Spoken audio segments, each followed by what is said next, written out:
सभी मीडिया के भाइयों का वेलकम करते हुए आज प्रेस कॉन्फ्रेंस बुलाने की असल मुद्दा जो है, social democratic party of India SDPI Gulbarga ने लास्ट मंथ अप्रैल के मंथ में डीसी मैडम से मुलाकात करने और डीएचओ से मुलाकात करने की हमने भरपूर कोशिश की, तो मुलाकात नहीं हो पाई। और ये पैंडेमिक के कोविड-19 के इश्यूज में ये जो हालात लॉकडाउन से पहले जो बन रही थी, उसको इन टाइम प्रिपरेशन करने के लिए, उसका रेडीनेस के लिए हम उनसे मुलाकात करके ये जो हालात आने वाले, जो संगीन होने वाले हैं, उसके ताल्लुक से हमने 19 अप्रैल को हमने मुलाकात करने की कोशिश की, मेमोरेंडम देने की कोशिश की। उस वक्त मोहतरमा ने डीसी साहिबा और डीएचओ ने हमसे मुलाकात नहीं की और ये पब्लिक ग्रीवेंसेस में जो कोविड के इश्यूज थे उस पर बात करने, इंटरैक्ट करने के लिए रेडी नहीं थे। तो हमने यहां से निकल करके पीआईएल को दाखिल किया हाई कोर्ट में, क्योंकि हमारे शहर के अंदर ऐसा हाहाकार का माहौल बना हुआ था जहां पे ऑक्सीजन सिलेंडर्स की अवेलेबिलिटी नहीं थी, बेड्स की अवेलेबिलिटी नहीं थी, इंजेक्शंस की अवेलेबिलिटी नहीं थी। ऐसे बहुत सारे इश्यूज थे जिसकी वजह से शहर के अंदर एक अचानक से हाहाकार का जैसा माहौल बन गया था। तो ये सारे मुद्दों को लेकर के हम डिस्ट्रिक्ट एडमिनिस्ट्रेशन के पास जा करके इन सारे मसाइल पर इंटरैक्ट करके उनको कुछ सॉल्यूशन की तरफ हमें गाइड करना और उनसे कुछ नीचे ग्राउंड लेवल पर कैसा कॉन्फिडेंस बिल्डिंग के काम करना, ये सारे प्लान के साथ हमने मोहतरमा के पास गए थे। लेकिन उनका सपोर्ट ना मिलने की वजह से हमें मजबूरन जो है पीआईएल हाई कोर्ट को दाखिल करना पड़ा। और अल्हम्दुलिल्लाह ये पीआईएल आज ऑनरेबल हाई कोर्ट ने डायरेक्शंस एंड ऑर्डर्स दिए हैं डिस्ट्रिक्ट एडमिनिस्ट्रेशन और स्टेट को भी कि ये मुतालबात जो social democratic party of India ने किए हुए हैं वो अवाम के हक में है और वाकई ये कोविड के पैंडेमिक सिचुएशन में इसकी अशद जरूरत है, इसको इम्प्लीमेंट करने की जरूरत है।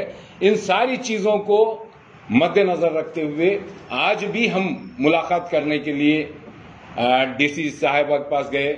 हमें वहां पर ये सारा ऑर्डर उनको जो सुप्रीम हाई कोर्ट का जो ऑर्डर्स हैं उसको हमने जमा किए, उनको दिया, सबमिट किया, डीएचओ को सबमिट किया, आरसी साहब के यहां सबमिट किया।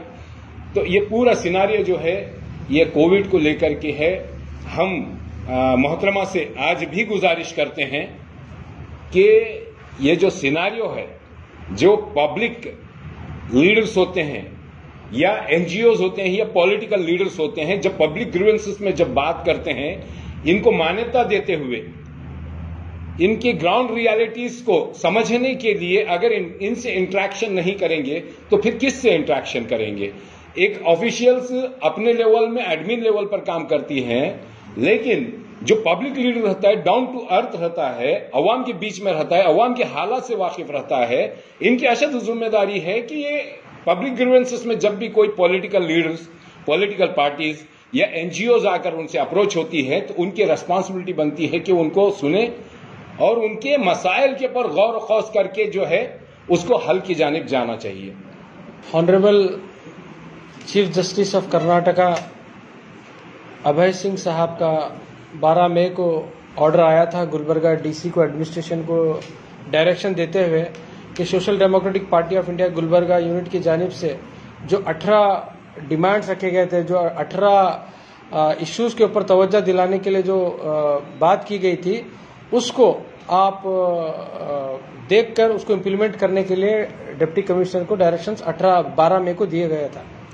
लेकिन हम देखते हैं कि उन 18 में से सिर्फ 7-8 ऐसे इश्यूज हैं जिसके ऊपर एडमिनिस्ट्रेशन ने काम किया है, लेकिन उसके ऊपर ऐसे अभी भी 10 से 11 इश्यूज ऐसे हैं जो हमने डिमांड किया है और चीफ जस्टिस ने डायरेक्शन देने के बावजूद भी अभी भी वो इम्प्लीमेंटेशन नहीं हुआ। तो उसको दोबारा आज हाईकोर्ट के ऑर्डर को लेकर और एक नए मेमोरेंडम के साथ आज हम लोगों ने आरसी साहब, डीसी मैडम और डीएचओ को मिला तीनों को मिलने के बाद हमारे आज के प्रेजेंट सिचुएशन को देखकर हम लोगों ने 11 डिमांड्स को और रखा है। उसमें सबसे पहला जो 50% जो बेड प्राइवेट हॉस्पिटल्स में अब तक अवेलेबल जिस तरह से गवर्नमेंट का कोटा होना था नहीं हुआ है, उसके ऊपर हमने बात की। तो उससे डीएचओ साहब ने उसका रिप्लाई ये दिया है कि 4-5 दिन में जिस तरह से बैंगलोर में एक ऑनलाइन सिस्टम बनाया गया है कि बेड की जो सिस्टम है, चाहे गवर्नमेंट हॉस्पिटल हो चाहे प्राइवेट हॉस्पिटल हो, ऑनलाइन बेड अवेलेबिलिटी गवर्नमेंट की तरफ से होगी। तो अगर वो इम्प्लीमेंट गुलबर्गा में होगा तो प्राइवेट हॉस्पिटल में जो रेफरल लेटर लेके जाने का है गवर्नमेंट कोटे के लिए जो कोशिश कर रहे हैं वो सब बंद हो जाएगा। तो एक ही वार रूम के जरिए से क्या ऑनलाइन बेड अवेलेबिलिटी होगी।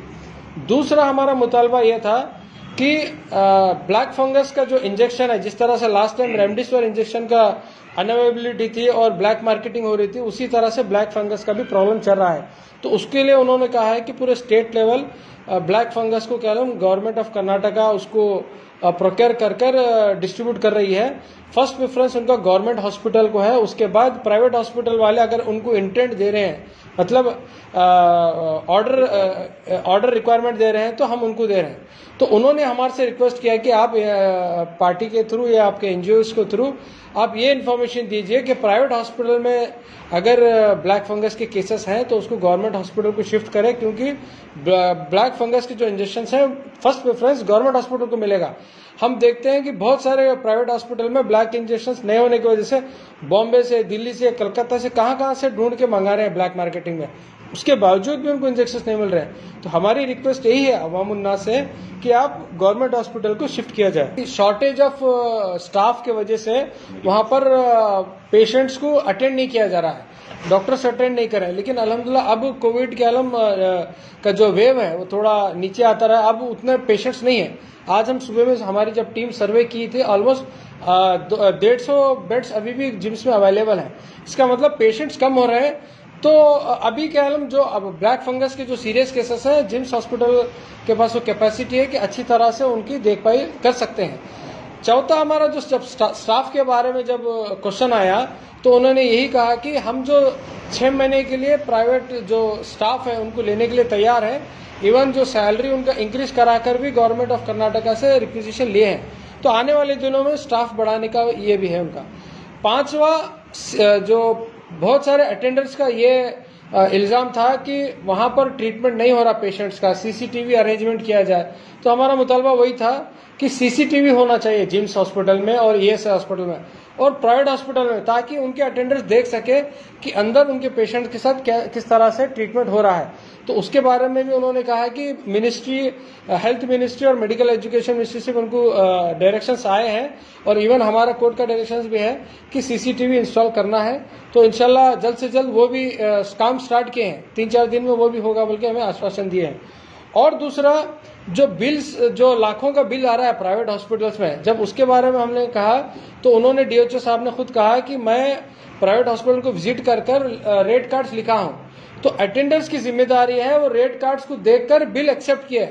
अगर प्राइवेट हॉस्पिटल वो रेट कार्ड के ज्यादा होकर एग्जॉर्बिडेंट रेट्स ले रहे हैं तो डीएचओ ऑफिस में आके कंप्लेंट कर सकते हैं, बोल को वो वेलकम किए हैं। तो मैं गुजारिश करता हूं अटेंडर्स को, जो पेशेंट्स के, आप वहां पर डॉक्टर्स के साथ, हॉस्पिटल के साथ वहां पर बहस नहीं कर आप कंप्लेंट क्या डीएचओ में कीजिए तो आपको इंसाफ मिलेगा। वहां पर पेशेंट्स को रखकर आप वहां बहस करना शुरू करेंगे तो आपके पेशेंट भी परेशान रहेंगे, पूरा हॉस्पिटल का स्टाफ टेंशन में आ जाएगा, फिर आप भी परेशान हो जाएंगे। तो सिंपल से कंप्लेंट आप डीएचओ में देंगे तो वो आपका कंप्लेंट टेक केयर करेंगे। इसके अलावा बहुत सारे अलग अलग डिमांड्स हैं हमारे, वो डिमांड्स भी क्या हम पूरा करने का वादा किए हैं। As usual DC madam busy थे, आज डीसी मैडम भी नहीं मिले, आरसी साहब भी बिजी थे। तो हम डीएचओ साहब को ये जो हमारा सीरियसनेस है और हाई कोर्ट का जो ऑर्डर आया है उसका सीरियसनेस हम दिखाए हैं। अगर आने वाले दिनों में ये हमारा ऑर्डर्स को अगर डिप्टी कमिश्नर या डिस्ट्रिक्ट एडमिनिस्ट्रेशन अगर नहीं मारे तो हम कंटेम्प्ट ऑफ कोर्ट के लिए भी आगे जा सकते हैं। तो लॉकडाउन के बारे में डिस्कस नहीं किया, सिर्फ थर्ड वेव के लेकर लास्ट वीक एसडीपीए की तरफ से, क्योंकि बहुत सारे वायरोलॉजिस्ट का ये मानना था कि 18 से कम उम्र के बच्चों के ऊपर ज्यादातर अफेक्ट होने का है। तो हमारा एसडीपीए की तरफ से डिमांड यही था कि जिम्स में और ईएसआई में सेपरेट पीडियाट्रिक वार्ड बनाया जाए, क्योंकि बड़ों के साथ बच्चे नहीं रह सकते। तो सेपरेट अभी से ही उनके लिए प्लान किया जाए और छोटे जो बच्चों के लिए इंक्यूबेटर्स का अभी से ही इंतजाम किया जाए और एक सेपरेट सेटअप बच्चों के लिए बनाया, एक हमारा ऑलरेडी लास्ट वीक डिमांड दिया गया था, तो उन्होंने कहा कि हम इसके ऊपर काम कर रहे हैं। ऑलरेडी जो चिल्ड्रंस हॉस्पिटल्स है प्राइवेट के, उनको बुलाकर मीटिंग भी लिए बोल के, एक फर्स्ट राउंड ऑफ मीटिंग हुई बोल के बोले हैं। आने वाले दिनों में और इसके ऊपर प्रिकॉशंस लेंगे, काम करेंगे बोल के हमें बताया। एक सवाल ये कि अभी लॉकडाउन खत्म होने को आ रहा है, तो लॉकडाउन खुलने के बाद जो आवाम बाहर आएगी, तो उनसे एसडीपीआई पार्टी की तरफ से आप क्या कहना चाहेंगे? देखिए, हमारा मुतालबा पहले से यह है, अभी और 1 साल 2 साल तक भी ये जाएगा, सिर्फ 3rd वेव नहीं, 4th wave, 5th wave, 6th wave तक जाएगा। कब तक? जब तक हमारा 40 to 50% हमारा पॉपुलेशन वैक्सीनेशन नहीं होता। एक हर्ड कम्युनिटी बोलते हैं, हर्ड कम्युनिटी जब तक हमारा देश नहीं होता, जब तक क्या नाम ये वबा रहेगी। इससे डरना नहीं है, घबराना नहीं है। आने वाले दिनों में जैसे नॉर्मल फ्लू कैसा होता है, उसी तरह का ये मामला रह जाएगा। हमारा एसडीपीआई का रिक्वेस्ट यही है आवाम उन्नास से, जब लॉकडाउन खुलेगा, ये जो बेसिक कोविड गाइडलाइंस है उसको फॉलो करना है। सोशल डिस्टेंसिंग मेंटेन करना है, मास्क पहनना है, हैंड सैनिटाइजर यूज करना है, गैदरिंग्स को अवॉइड करना है, क्योंकि ये आने और 3rd वेव भी आने वाला है, सबको मालूम है। तो ये और साल, 1.5 साल, 2 साल तक चलना है। हम इसको प्रिकॉशंस कितना लेंगे उतना हमारा फायदा होगा।